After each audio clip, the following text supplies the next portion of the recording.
कार्यकर्ता साथी जानते होंगे, जब से भारत हमारा हारा है, इंडिया जब से हारा है,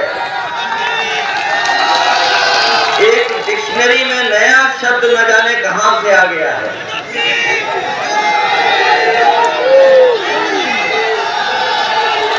कभी कभी कुछ नाम जनता देती है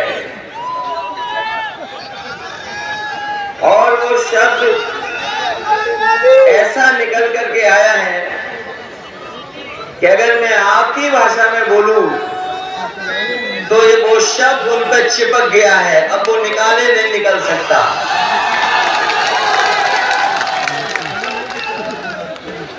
हमारे एक साथी ने ये भी कहा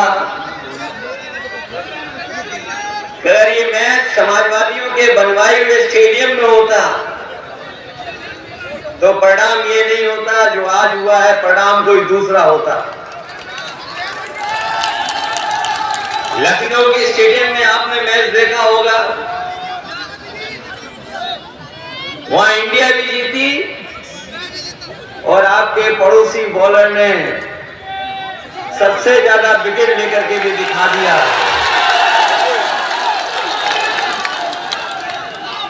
और अगर वो मैच लखनऊ के स्टेडियम में होता तो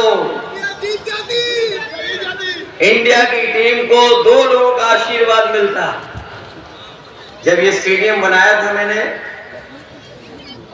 तो ये स्टेडियम मैंने एक भगवान के नाम पर रखा था, एकाना। भगवान के नाम पे था तो उनका भी आशीर्वाद मिल जाता। और हमारे बीजेपी के लोगों ने उसका नाम बदल दिया, पूर्व प्रधानमंत्री जी के नाम पर उस स्टेडियम को बना दिया। तो न केवल भगवान का आशीर्वाद मिलता, हो सकता था कि पूर्व प्रधानमंत्री ने उनका भी आशीर्वाद मिल जाता और इंडिया को इस तरीके से हार का सामना नहीं करना पड़ता। इंडिया जीत करके एक इतिहास बनाने का काम करती और वर्ल्ड कप आज इंडिया के पास होता। अभी लखनऊ में आपने टीवी और उसमें देखा होगा, एक घटना हुई, कारण कुछ भी हो, पुलिस के एक अधिकारी को किसी ने मार दिया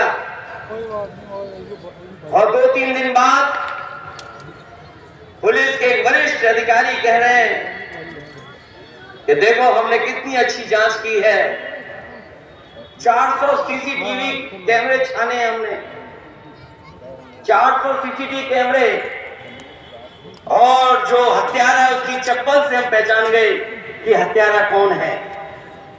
हम उन्हीं बीजेपी के लोगों से जानना चाहते हैं कि अगर 400 सीसीटीवी आप खंगालते हो तो कई हत्याएं ऐसी हुई जो लाइव हुई हैं, आखिरकार उन इलाकों के आपने सीसीटीवी कैमरे क्यों नहीं छाने हैं?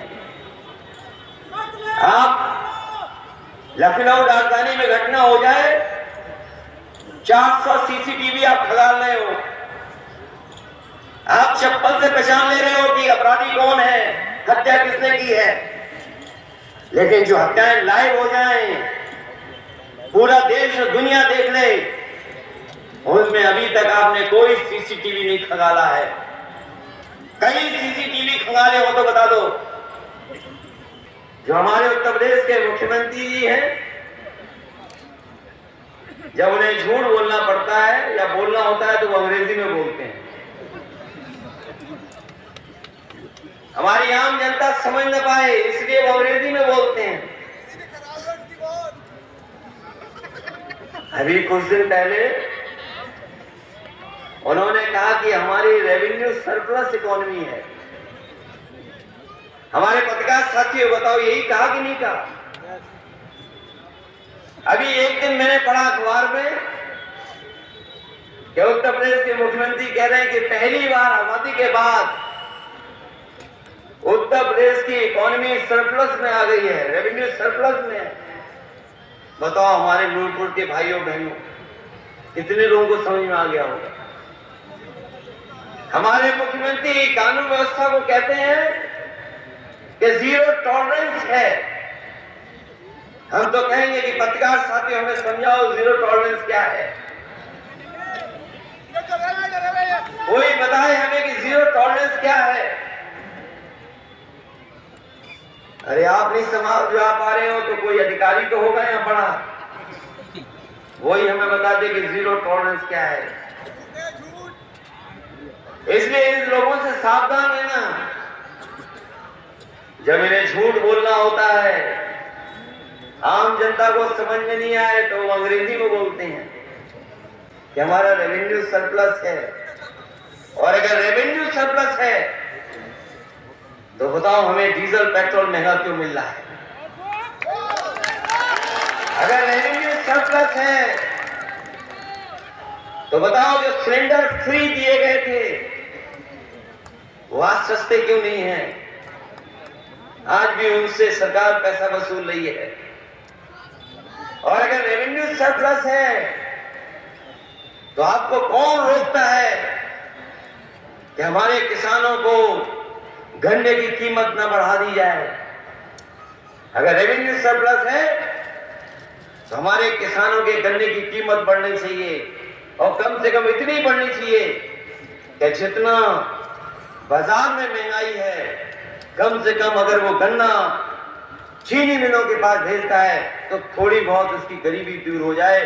कम से कम गन्ने की कीमत इतनी देनी चाहिए सरकार को।